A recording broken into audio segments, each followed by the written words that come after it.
Hello and welcome to Retro Reviews. Sorry I've been away for just over a week now. I've been in the process of moving. I am out of my house and we moved our stuff into a storage unit. We're in between places for about a month and we're on vacation to see family now out west. So it's been a lot of fun, a lot of crazy traveling, and it's been a pain in the butt getting everything done. I don't have my microphone, don't have my tripod, so I'm just holding my phone here, and the sound sounds different, that's why. And I'll just be kind of in different spots, recording videos until we're in our new spots. So hopefully you can bear with me and just enjoy the videos and hear me mostly talking at the camera here, and maybe see some little bobbles here and there, just like that. So with that out of the way, I want to talk about the Switch 2 today. It's been about a month, just over a month since the Switch 2 launched. I want to talk about my impressions so far. I've done some videos about it in the last month, and of course leading up to that as well. It's a console I've been very excited about, very highly anticipated for me,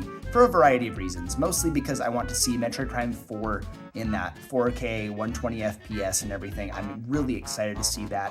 Donkey Kong Bonanza, like one of my most anticipated games, comes out in 1 week. Cannot wait for that. I've been waiting for 3D Donkey Kong games since DK64.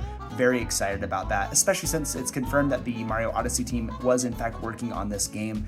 That's even cooler to me. It clearly has the DNA of a Mario Odyssey game, so I'm excited to see all the new things they put to make it their own thing, and that's really exciting. And I'm excited for, obviously, any new Mario game that's coming out, any new Zelda game in the future. There's a lot of stuff I'm excited for, but nothing yet. I mean, that's where we are right now. The Switch 2, right now, a month in, does not feel worth it for anywhere close to a day one purchase. I would say even like a few months in, even if you really just want DK Bonanza, you probably can wait. This is a very iterative console in almost every respect. The screen is slightly larger, the Joy-Cons are slightly larger. They are better for sure with the magnetic Joy-Con capabilities. I've talked about that before. I think it's my favorite feature of the console so far. It's really nice. It's so much better than having to slide it into the track. It just clips off, clips back on. It's really handy. I really like how it feels, and the Joy-Cons are just more comfortable altogether. So I really enjoy that aspect of it. But right now, the best thing you have to play is probably Mario Kart World, which looks good in a lot of ways and looks bad in a lot of ways. There's a lot to not like about Mario Kart World. There's also a lot to love. There are a lot of aspects of it that you can absolutely get into. And again, if you have this is a good party game, it looks fantastic. The Knockout Tour looks amazing. If you're doing like competitive racing, you have the lobbies to go like 12-player races and get the full 3-course stuff. It looks like a very competent game, but there's just a lot of aspects about it that make it not the best launch title in my personal opinion. I have seen a lot of people really enjoy it, and that's awesome. I'm super happy for the people that do. I will eventually get this game and I will play it. Just I want to get it for a lot cheaper because $80 seems pretty steep for something like that. But outside of that, you have a lot of ports, plenty of third-party ports. I have seen reports of like third-party games not selling nearly as well on the Switch 2 as people anticipated, as the publishers anticipated. I think most of that is due to the game key cards. I really do. I think it's either the game key cards and people want actual physical games, or it's that people have already played those games. People don't want to play a bunch of ports at launch unless they haven't played them. For me, Cyberpunk 2077 is a game I have never played for more than like an hour or two. I played the demo on the PlayStation 5, never ended up purchasing it. This is a perfect thing for me because I can play it on the go. It's a huge sprawling adventure and it runs extremely well. The 40 FPS is actually really solid. I didn't think it'd be like that much bigger than a 30 FPS jump. It's very substantial. You can see the difference, and it's very comparable to the PlayStation 5 version, which I've seen on some of my other friends' rigs that they have going on. It's obviously never going to compete with a big PC or anything like that, but for just the layman, the people that don't play on super high specs PCs, you probably won't tell much of a difference between the Switch 2 and maybe like the PlayStation 5 version. Honestly, it's not that different, and it plays extremely well, which is very cool. So if you have a third-party game like that, that's pretty darn cool. Cyberpunk 2077 especially, because it is the only third-party game as of launch for sure, and I think still at this point, that has the full game on the key card, which is incredible. To have that like fully preserved with the Phantom Liberty expansion is really, really cool. So if you have a third-party game you haven't played on another console, Switch 2 is a great place to do it. But otherwise, the best thing that you have on the Switch 2 is the upgraded versions of games. Honestly, all the free upgrades are really good. Mario Odyssey is a dream to play through again. It was so nice to play through some of my older games a second time around on the Switch 2. That's what I've primarily been doing. I've also been playing No Man's Sky with the Switch 2 upgrade, having a blast with that. I haven't played No Man's Sky before. I wanted to jump into it. It's been a long time. Finally decided, with this, it's on sale at launch with a Switch 2 upgrade for free.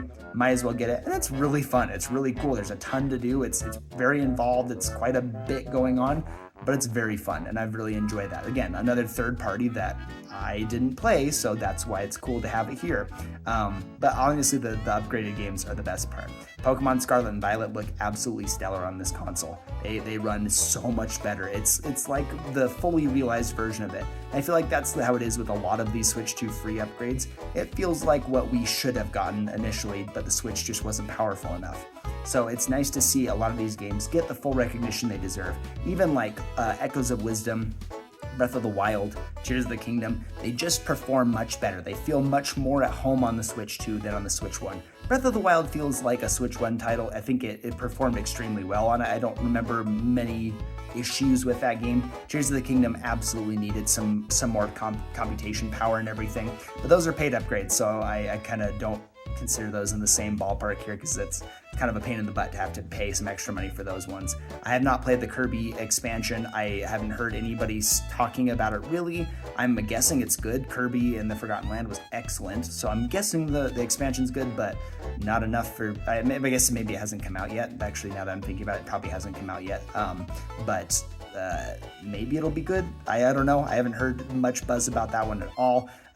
But the free upgrade ones are the best thing to do while you're waiting for games like DK Bonanza, like Metroid Prime 4, like Pokemon Legends ZA, like waiting for Mario games, waiting for Zelda games. So right now, my answer right now, a month in, is that the Switch 2 is nice to have if you have the extra money to splurge and you want to play some of these games, or let's say you haven't played a lot of these Switch games, you haven't jumped in yet, but you kind of want to. If you want to put out the extra money and get the Switch 2 and play those this way first, you'll have a great time. So if you haven't played Breath of the Wild and you want to get the new one, the new version, the Switch 2 upgrade version, you'll probably have a phenomenal time with it because it will feel really clean from start to finish. Same with Tears of the Kingdom, same with Mario Odyssey, same with the Pokemon games. There's a lot of great upgrades that just make it feel like better at home on the console, where everything that the Switch lagged behind, the Switch 2 improves and makes it feel like a much more suitable experience, which is great. That's the best praise I can get the Switch 2 right now. It does do a lot for these older games, not all these older titles. So if you haven't played them in a while and you'd like to replay them, it's a good idea to do that while you're waiting for stuff like DK Bonanza. Or if you haven't played it and you have the extra money, buy a Switch 2 and play some of these old Switch games. I think it's absolutely worth it. So the Switch 2 is not worth it yet, unless you just happen to have the extra money or you haven't played a lot of the original Switch stuff, you're getting back into gaming or getting into Nintendo stuff right now. It's a pretty decent place to start. But otherwise, I would say wait a year, wait 2 maybe. I know the tariffs are a potential problem there. That could be the biggest hang up as to like getting one now to make sure you're not paying more later. But honestly, give it a year and you'll have a good library of stuff. DK Bonanza, Metroid Prime 4, Pokemon Legends ZA. I think we'll probably get a new 3D Mario game by the end of next year for sure. Probably another Zelda game too, if I'm being honest, in the next 2 years. In a year, the catalog will probably be worth it. So if you're waiting, if you're holding out, I think you can hold out a little bit longer. There's nothing revolutionary here. The mouse controls are cool.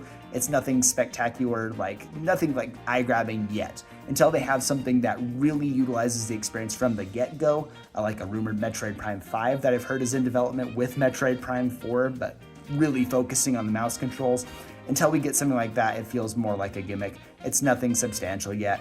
It's just something that we're gonna have to see, and hopefully they implement stuff like that more in the future. So yeah, I'd say wait. Otherwise, if you have it right now, let me know your experience so far. I do think, one thing I will say too is the screen going from an OLED to a LCD screen.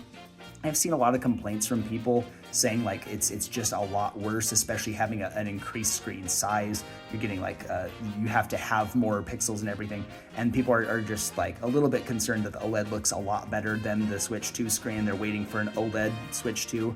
I don't think that at all. I've been playing with the Switch 2 or the Switch OLED for a long time. I got it at launch, so I've had it for several years, and I went right to the Switch 2. It looks great on the screen. Honestly, playing in portability mode, it looks fantastic. I don't have any complaints with that. I've never super cared OLED versus LCD on a portable screen because it really doesn't matter that much. So unless you're like a really like tech snob kind of person, I don't mean that in a derogatory way, like unless you are very tuned into those like differences, it won't make a difference to you, I promise. It really is not that noticeable at all. So that is another thing I think is just a throwaway. It doesn't really matter to me. I think the screens look fine either way. So that's my thoughts on the Switch 2 1 month in. Let me know in the comment section down below what you think. Thank you so much for watching, and I'll see you on the next one.